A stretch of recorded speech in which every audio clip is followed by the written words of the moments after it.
എൻ്റെ കൂടെയും ശിഷ്യന്മാരുണ്ട്. ഞാൻ എപ്പോഴും അവരോട് ചോദിക്കും, നിങ്ങൾക്ക് എവിടെ ഏത് ഉസ്താദിൻ്റെ അടുത്ത് പോകാനാണ്? അവരൊക്കെ അതബ് വിടാതെ തന്നെ പറയും, എല്ലാവരുടെ അടുത്തും പോകാനൊന്നും ഇഷ്ടമാണ്, എന്നാലും അത് ദസൂക്കി ഉസ്താദിൻ്റെ അടുത്താണ്. അതെന്താ?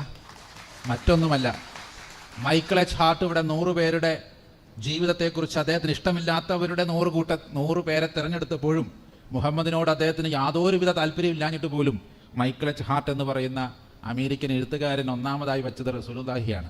അതിനൊറ്റ കാരണമാണ് അദ്ദേഹം പറയുന്നത്, ഹി വാസ് സോ ഫങ്ഷണൽ. ഈ വാക്കാണ് അവിടെ ഉപയോഗിച്ചിരിക്കുന്നത്. ഇഹവും പരവും ഒരുപോലെ സംവിധാനം ചെയ്ത് മരിച്ചുപോയ, ഇഹത്തിലും പരത്തിലും പല പ്രവാചകന്മാരുടെയും ജീവിതത്തിൽ തള്ളിപ്പറച്ചിലും ഒറ്റിക്കൊടുക്കലുകളും ഉണ്ടായിട്ടുണ്ട്. എന്നാൽ താൻ പറഞ്ഞതുപോലെ നിസ്കരിക്കുകയും നോമ്പ് നോക്കുകയും ആചാരാനുഷ്ഠാനങ്ങളിൽ ഏർപ്പെട്ട് അതിൻ്റെ ഫുൾനെസ് കണ്ടുകൊണ്ട് മരിച്ച ഒരു പ്രവാചകൻ അത് റസൂലുള്ളാഹി മാത്രമാണ്. ഇന്നത്തെ കാലത്തിൽ എനിക്കിഷ്ടപ്പെട്ട 100 പേരുടെ 100 പേരുടെ ഞാനൊരു മൈക്കിൾ ഹാർട്ടായിട്ട് ഞാനും നാളെ എഴുതാൻ പോവുകയാണ്. 100 പേർ ഞാൻ ഇഷ്ടപ്പെടുന്നവരിൽ ആരായിരിക്കും എന്നുള്ളത് ഞാനിവിടെ പറഞ്ഞു കഴിഞ്ഞു. അത് എൻ്റെ മക്കൾ എന്നോട് സാക്ഷ്യപ്പെടുത്തിയ ദസൂക്കി ഉസ്താദാണ്. ഇതിൻ്റെ രഹസ്യം എന്താണെന്ന് എനിക്കറിയാം. കാരണം അദ്ദേഹത്തിൻ്റെയും ആത്മീയ സ്രോതസ്സായി നിൽക്കുന്ന, അദ്ദേഹത്തിൻ്റെയും ഗുരുവഴിയിൽപ്പെട്ട ആ ഗുരുവിനെയും കാണാനുള്ള ഭാഗ്യം, ഈജിപ്തിൽ പോയി കാണാനുള്ള ഭാഗ്യം എനിക്കും ഉണ്ടായിട്ടുണ്ട്. ആ ഭാഗ്യശീലനായ ആ മഹാനവറുകളുടെ വ്യാഖ്യാനങ്ങളും എഴുത്തുകളും പഠിപ്പിക്കലുകളും ഇത്തരത്തിൽ ഫങ്ഷനാലിറ്റി ഉള്ളതായിരുന്നു.